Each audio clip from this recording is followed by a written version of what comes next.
नमस्कार किसान मित्रों, स्वागत है आज की नई वीडियो में। साथियों, ये शाजापुर प्याज का चैनल है, इस पर आपका हार्दिक स्वागत है। हालांकि साथियों, इस वीडियो के माध्यम से हम बात करेंगे शाजापुर मंडी के अंदर प्याज की लेवाली क्या है, आवक क्या है। इसके बाद साथियों हम जानेंगे बांग्लादेश वाटर एक्सपोर्ट की क्या खबरें निकल के आ रही हैं। जो मीटिंगें हुई उनमें आईपी जारी होने की बात हुई कि नहीं हुई। इसके बाद हम जानेंगे क्या आपको प्याज रोकना है या बेचना है, कैसे क्या 10 से 15 दिनों के अंदर माहौल बनने वाला है। नई फसल कहाँ कहाँ साथियों कुछ डैमेज हुई है। अगर आप शाजापुर इंदौर ज़िले के रहने वाले हैं तो आपके लिए बहुत ही अच्छी खबर निकल के आ रही है। हालांकि साथियों, आपके जो भाव हैं शाजापुर मंडी के अंदर वो भी इस वीडियो के माध्यम से आपको जानने को मिलेंगे, तो वीडियो को अंत तक जरूर देखना और चैनल को सब्सक्राइब जरूर कर लेना।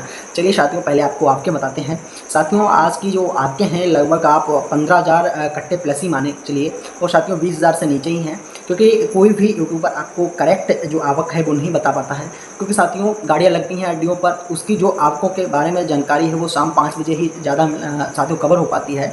वैसे कोई अभी जो गाड़ियाँ आती हैं, लगती हैं, चली जाती हैं, अड्डियों पर लगती हैं, उतर जाती हैं, तो यहाँ पर कोई अंदाज़ा है वो नहीं लगाया जा सकता है। हालाँकि जो कट्टे साथियों एवरेज आ रहा है इसमें 15,000 से 20,000 कट्टों का ही आ रहा है। इसके बाद साथियों मेन बात यही है कि हम बात करते हैं कि विदेशी एक्सपोर्ट में बांग्लादेश हमारा मुख्य है। लगभग 30% हर वर्ष यहाँ पर बांग्लादेश का एक्सपोर्ट होता है। लेकिन इस बार के लिए सबसे ज़्यादा मुसीबतें भारत के किसान को, मुख्य रूप से प्याज के किसान को बनी हुई हैं, क्योंकि पूरी तरह से विदेशी एक्सपोर्ट क्लोज है।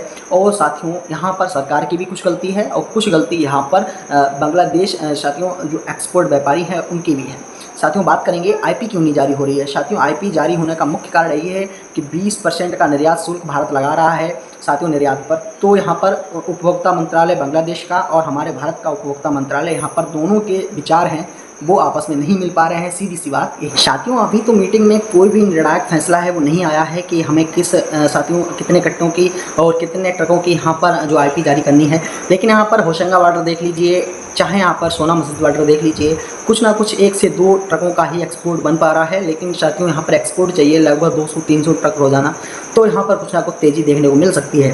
हालांकि जो नई फसल आने वाली है साथियों उसमें मुख्य रूप से अलवर, कर्नाटक, महाराष्ट्र में प्याज बहुत ज़्यादा डैमेज हुआ है, जिसकी वजह से पूरा प्याज का रीजन है जो पैदावार है भारत की वो हताहत होने वाली है।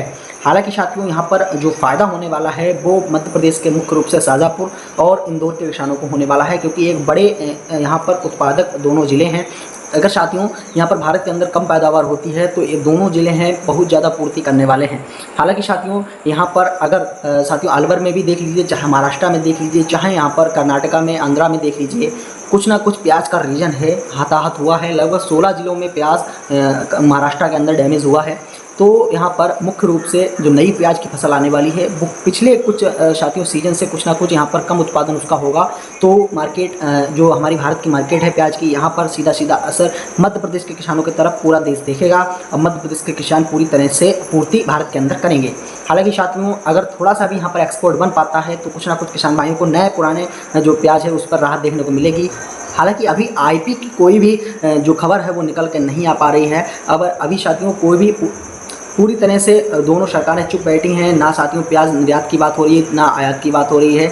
और बांग्लादेश के अंदर जो 70 से 75% जो प्याज का चल रहा था और भारत से एक्सपोर्ट की न्यूज़ सुनकर वहाँ का साथियों जो मार्केट है वो 50 से 55% का प्याज का आ गया है। तो यहाँ पर मुख्य रूप से उसको हमसे प्याज आयात ज़रूर